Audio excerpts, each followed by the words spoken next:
સમાચારમાં વાત કરીએ તો જીબીની મેઇન લાઇનના વાયરોમાં ભડકો થતા વડોદરાના તાંદલજા વિસ્તારમાં રહેતા લોકોમાં સર્જાયો ભયનો માહોલ।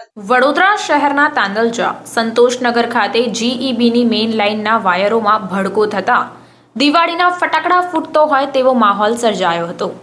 જી હા, બિલકુલ। અત્યારે આપને જણાવવા માંગીશ કે નજદીકમાં રહેતા રહીશોમાં આ ઘટનાથી ભયનો માહોલ પણ જોવા મળ્યો।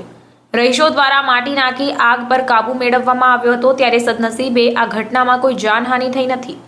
ઘટના સ્થળે ફાયર બ્રિગેડની ટીમ પણ આવી પહોંચી હતી। જીઈબીમાં વાયર સળગવાની ફરિયાદ નોંધવા સ્થાનિકો દ્વારા કોલ કરવા છતાં જીઈબીમાંથી કોઈ પણ જવાબ ન મળતા સ્થાનિકો દ્વારા અકોટા જીઈબી ઓફિસ ખાતે પહોંચીને કર્મચારીઓને સાથે લાવી લાઇટ ચાલુ કરાવવામાં આવી હતી।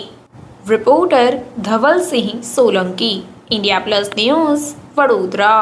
જ્યાં કયો વિસ્તાર છે અને શું સમસ્યા થઈ છે?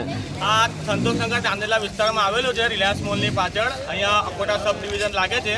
હમણાં 10 મિનિટ પહેલાં અહીંયા ફાયર બે કેબલ બહુ મોટો ફાયર થયો। બધા છોકરાઓએ માટી નાખીને આગ બુઝાવી।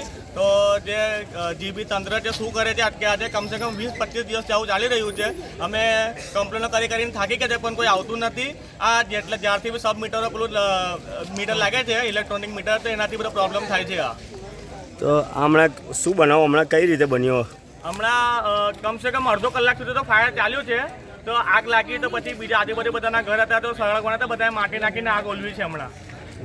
શું તમે શું કહેશો જીબી દ્વારા જે કાર્યવાહી કરવામાં આવી રહી? તંત્ર તો હવે આગ ખોલે તેમની સારી છે અને કેટલાક મોટી જાનહાનિની વેટ કરી રહ્યા છે, રાહ જોવે છે કે કોઈ મોટો હાદસો થાય ત્યારે એ લોકો કોઈ એક્શન લે। હવે પછી ખબર નહીં શું કરવા માંગે છે એ લોકો।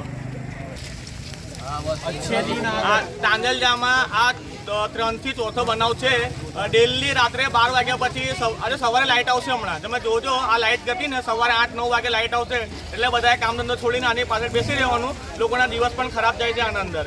શું નામ તમારું? આસિફ વોરા।